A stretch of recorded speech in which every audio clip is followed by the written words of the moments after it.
Hi friends, welcomes to Pavis gallery. இன்னைக்கு நம்ம பார்க்க போகிறது super singer season 11 captain Vijayakanth சாரோட ரவுண்ட் தாங்க. அதில் அடுத்ததான் நம்ம பார்க்குற கண்டஸ்டன்ட் வேற லெவல் தான் சொல்லணும். பையனும் செம க்யூட்டாக இருக்கு, பாடின பாட்டும் அதோட செமையா இருக்கு. இப்படி ஒரு திறமை இவங்களுக்குள்ள இருக்கா அப்படின்னு யோசிக்கிற அளவுக்கான ஒரு சாங் தாங்க. அப்படி என்ன சாங் யோசிக்கிறீங்களா? கடவீதி கலகலக்கும் ஏன் அக்கா மக. ஆக்சுவலா ஒரு சீசன் வந்து அந்த அக்கா பொண்ணு அத்தை பொண்ணு அப்படின்போது ஒரு செம ஒரு கிரேஸ் எல்லாம் இருக்கும் பாத்தீங்களா.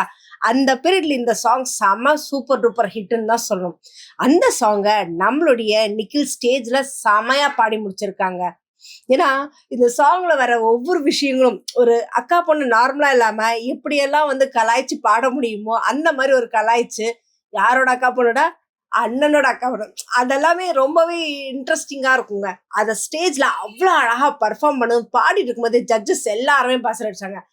பாடி முடிச்சதும் அனுராதா மேடம் அவங்க கேட்பாங்க, தமன் சார் கை ஏதாவது கொண்டு வந்து ஹெல்ப் பண்ணுமா அந்த பஸ்ஸர் அடிக்கிறதுக்கு, இல்லை ஹெல்ப் பண்ணுமா அடிக்கிறதுக்கு, இவ்வளோ அழகா க்யூட்டா செமையா பாடியிருக்கான், ஏன் வந்து அடிக்காம இருக்கீங்க அப்படின்னு சொல்லி அவங்களும் கேட்டாங்க. நம்மளுடைய பிரியங்காவும் கேட்டாங்க. அதுக்கு ஆக்சுவலி என்னன்னா, இவன் நான் வந்து தப்பா எடை போட்டுட்டேன்.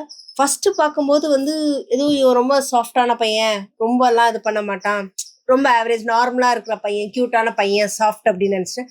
பட் ஆனா இன்னைக்கு அந்த சாங்கை வேற லெவல பாடி முடிச்சிட்டேன். It was really. ஆனா என்னன்னா, இந்த மாதிரி ஒரு சாங்கை நீ பாடும்போது இன்னும் கொஞ்சம் ஒரு பிரெத்தோடு இருக்கணும். அந்த எஃபர்ட் சரி, அந்த ஒரு போல்ட்னஸ் இன்னும் நல்லா இருந்திருக்கும், அதை நான் எதிர்பார்க்கிறேன் அப்படின்னு சொல்லி முடிச்சாருங்க. உடனே நம்மளுடைய அனுராதா மேடம் வந்துட்டு, ஆக்சுவலா செம சூப்பரா பாடிட்டேன். இந்த சீசன்லே இதுதான் இருக்குலே வெரி ஒரு சாஃப்டஸ்ட் அண்ட் கியூட்டஸ்ட் ஒரு பர்ஃபார்மன்ஸ். ஏன்னா எஸ்பிபி சார் மாதிரி ஒரு லெஜெண்டான வாய்ஸ்ல பாடக்கூடிய வெயிட்டேஜ் கிடையாது உன்னோட வாய்ஸ்க்கு. பட் ஆனா அந்த சாங்கை ஸ்டேஜ்ல செம சூப்பரா பாடியிருக்க, really I loved it, enjoyed it அப்படின்னு அவங்க சொல்லி முடிச்சதும் நம்மளுடைய மிஷ்கின் அவர்கள், தம்பி எந்த ஒரு பண்ணி அப்படின்னு கேட்டாரு. இல்லை சார் திருவேற்கடு தான். அதான் பார்த்தாவே தெரியுது, இந்த போடு போடுற அப்படின்னு. ஆனா ஒண்ணு மட்டும் கன்ஃபார்ம்டா, டாப் 3ல இருக்கிற ஏதோ ஒரு இடத்துல நீ வருவடா, அது மட்டும் எனக்கு இப்பே தெரிஞ்சு போச்சுடா அப்படின்னு சொல்லி முடிச்சாருங்க. உடனே நம்மளுடைய அனுராதா மேடம் அவர்கள், சார் ஏதாவது ஒரு முடிவு கொடுங்க, பசர் கொடுப்பீங்களா மாட்டீங்களா, தமன் சார் என்ன விரலுக்கேத்த வீக்கம் தாங்க, அவனோட வாய்ஸ்க்கு என்ன வெயிட்டேஜோ அந்த சாங் தான் அவன் செலக்ட் பண்ணியிருக்கணும்.